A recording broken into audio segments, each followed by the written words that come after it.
So the meaning of life disappears when consciousness disappears.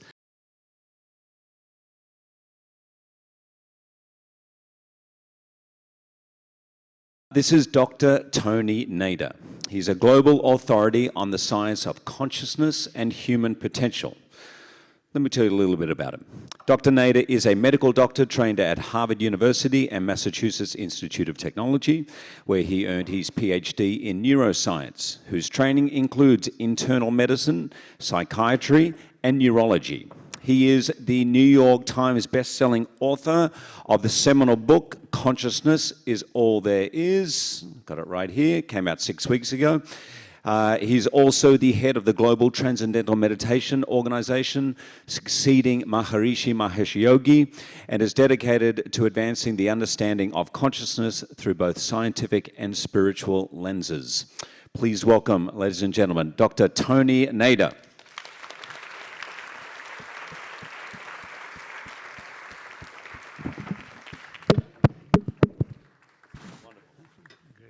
It's a pretty good resume. I mean, not an actor, but it's pretty good. Thank you so much for being with us here this evening. Thanks for sitting next to me at dinner. That was awesome. I'm thrilled for you guys to hear Tony speak.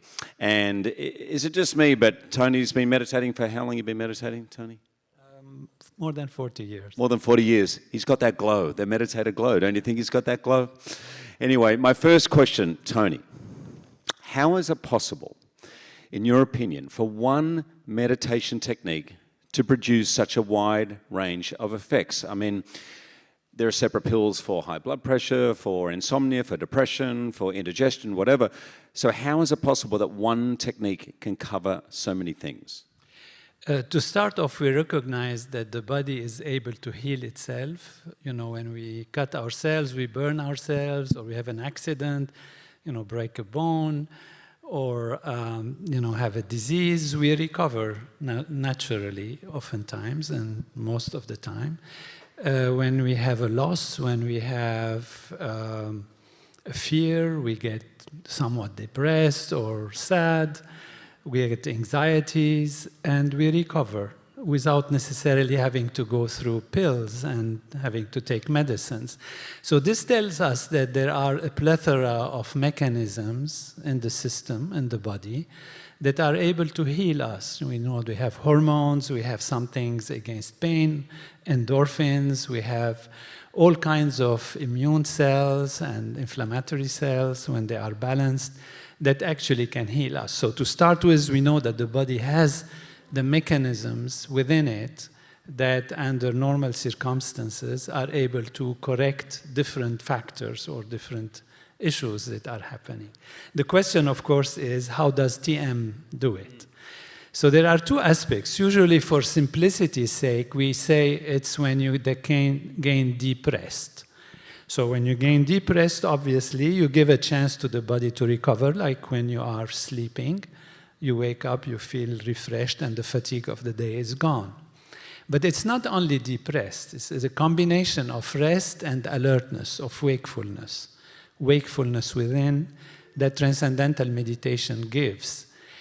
See, when we have wakefulness to identify a problem and be able to deal with it, this can be in two directions. Outward, when we are under situations of fear or danger, and that limits the attention towards the problem at hand.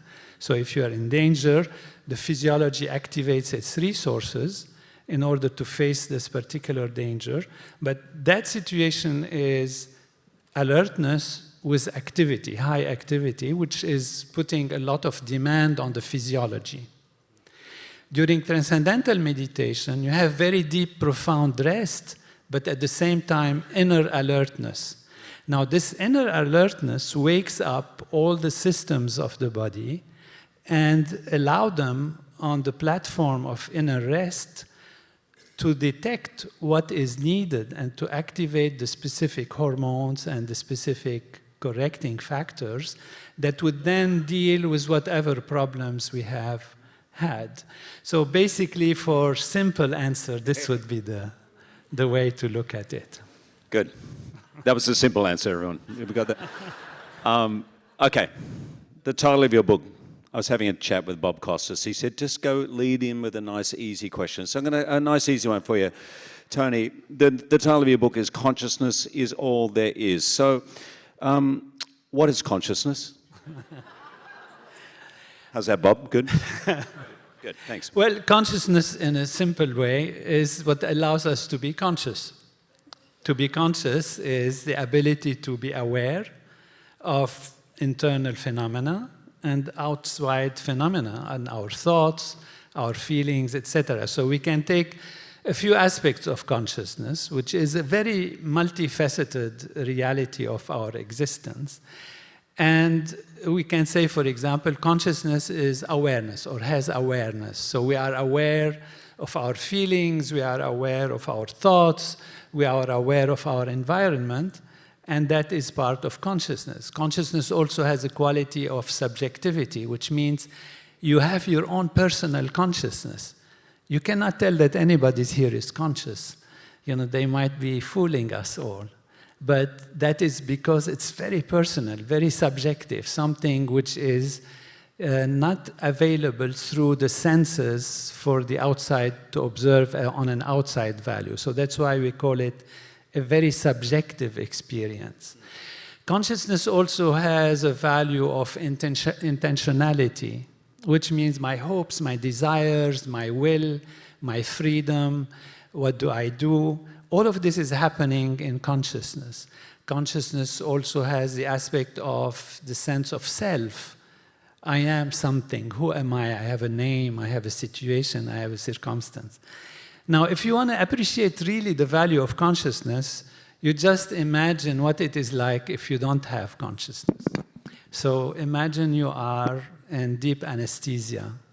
What does it matter if you are the wealthiest man, the most loved person, the richest woman in the universe, or whatever values that we give in our life? If you are in deep anesthesia, they mean nothing to you. So the meaning of life disappears when consciousness disappears.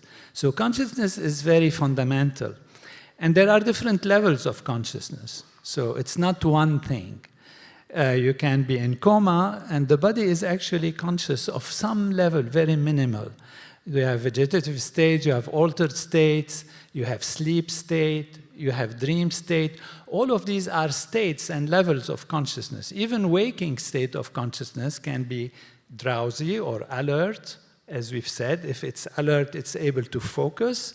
If it is not alert, it's drowsy, it doesn't see what needs to be attended to.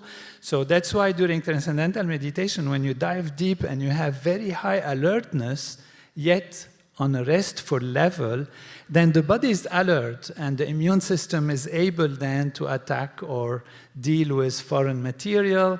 It's able to activate hormones that need to be activated in a balanced way because you have this inner alertness on the platform on the basis of rest. Fantastic.